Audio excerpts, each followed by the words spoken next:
TSPN.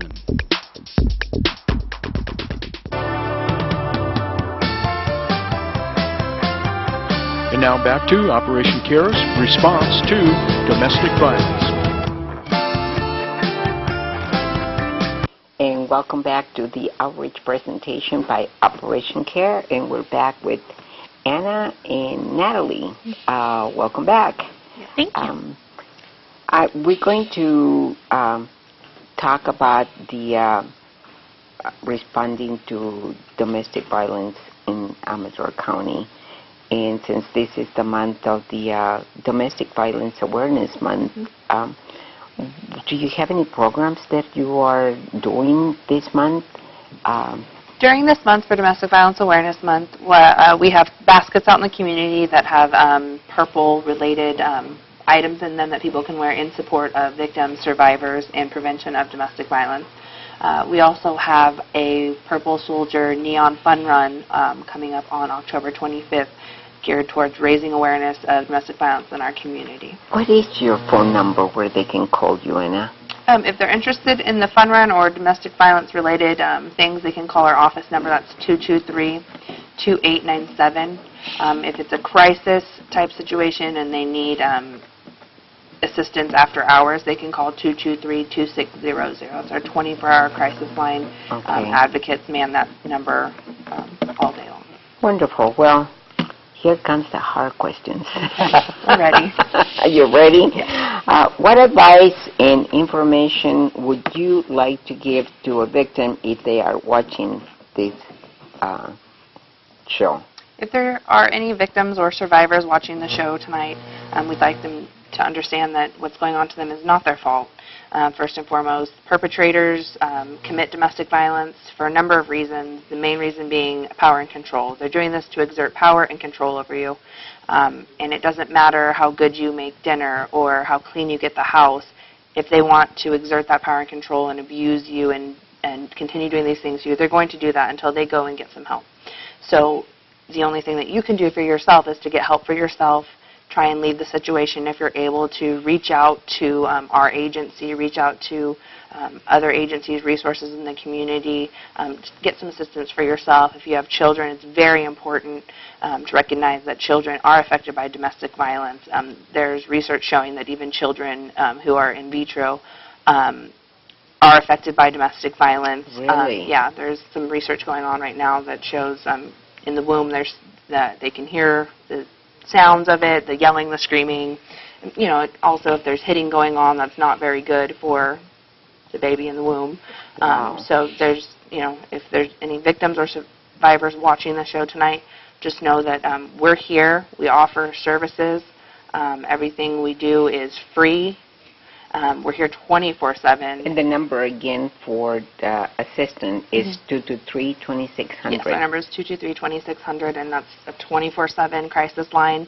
And with that being said, if you call that number, you don't have to call just for domestic violence or sexual assault. We offer a number of resources to the community, questions, things like that. We can give out other phone numbers. We can make referrals, things like that. So you have a lot of ways to help somebody. Definitely. So wonderful.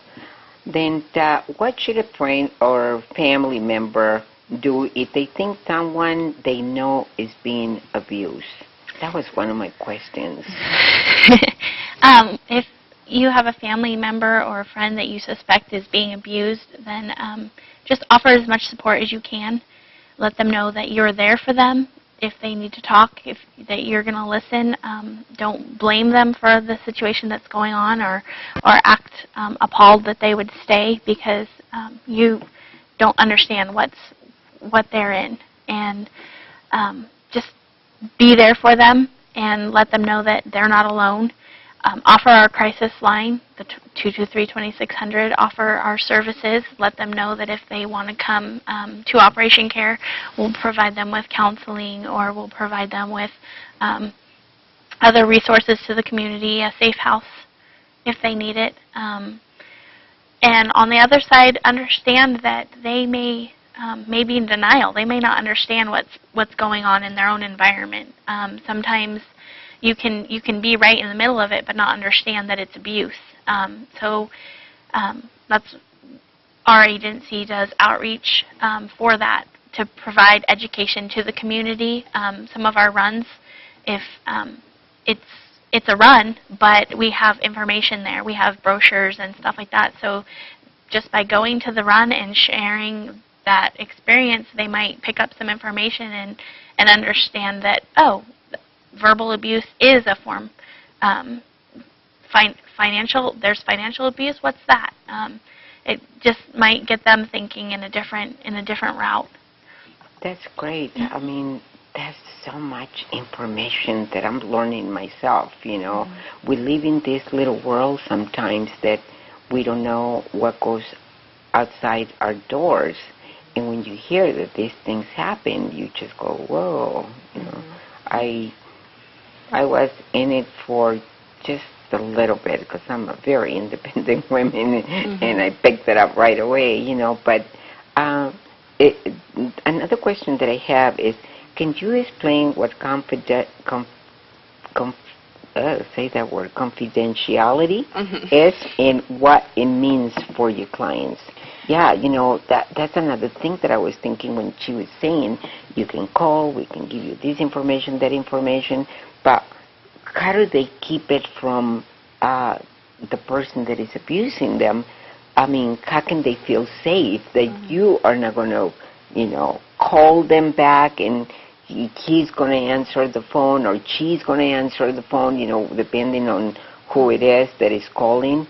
So it doesn't matter whether a man or a woman calls you? Oh, no, it doesn't matter at all. We serve men, women, children. It doesn't matter because domestic violence affects everyone. So we do offer services to everyone across the board. So how can you explain what confidentiality? You say it. Confidentiality. Well, confidentiality means that when our clients call on the crisis line, they come into our office, anything like that, whatever is said between us and them, they are the holders of the confidentiality. They are the ones that get to say who we get to tell that information to, who we get to share that information to. If they don't want to share it with anybody, we keep it to ourselves. So you are 100% behind this person. And we keep what they say to us private. There are exceptions. We are mandated reporters. There are instances of child abuse we have to report, elder abuse we have to report, anything involving homicide or suicide, we are required by law to report those types of things. But otherwise, everything else that is said to us is kept confidential. And like you were asking about if someone calls us, we always make sure that the number is a safe number before we call back. If they say, don't call me during this time, or don't call back on this number, call me on this number, that's what we do. We respect their wishes. They are completely in charge of the whole process with us. If they come in and they want something to begin with and then they change their mind and they don't want to do it anymore, that's their right. Oh, so they can call you and then try to get some information, and then if they change their mind, you're done. Yeah, we won't hound them or anything like that. Sometimes we do checkup calls just to make sure, that they're okay. Yeah. But if they have told us not to call them, then we don't call them. But there are situations where we do get worried about our clients, and we will call just to check up on them. Obviously, only if they've given us a safe phone number. But this is great information for somebody out there listening to us and wondering, oh my God, I didn't know. There's a lot of people that don't know that there is help out there with no strings attached, correct? Exactly. They don't have to pay you anything. They don't owe you anything. They can just come in and you help them. And even if they don't have a home, they need to move out today. You just ask no questions and you take them in and you help them. Definitely. That's an amazing program, Operation Care. I'm really proud to know you guys and to be part of it too. So can I just share some of our statistics with everyone yes, watching? Please. From July 2013 to June 2014, we served a total of 231 victims of domestic violence as clients. That includes if they just came in for like a restraining order or one-on-one counseling, any type of contact that we had with them, they're counted as a client. We answered 160 domestic violence-related crisis calls from the community, and that doesn't include all of our resource and referral calls that we get or our sexual assault calls. So we just answered 160 domestic violence-specific calls in this last grant year. We were able to assist with 40 temporary restraining orders. And that includes helping them do the paperwork, dropping off at the courthouse, accompanying them to court, the whole process. Really? Mm-hmm. Wow. Yeah. We were able to hold 68 domestic violence groups in our office, and those are held on Tuesdays at 10 a.m., and then we have an economic empowerment group, which is a financial abuse class, and that's held on Thursdays. So we've been busy. We've been providing a lot of services to the community. That doesn't necessarily mean that there's an increase in domestic violence in our community, but people are becoming more aware, knowing that we're available, and I think that's key, that they know that we're here and that we're here to help them.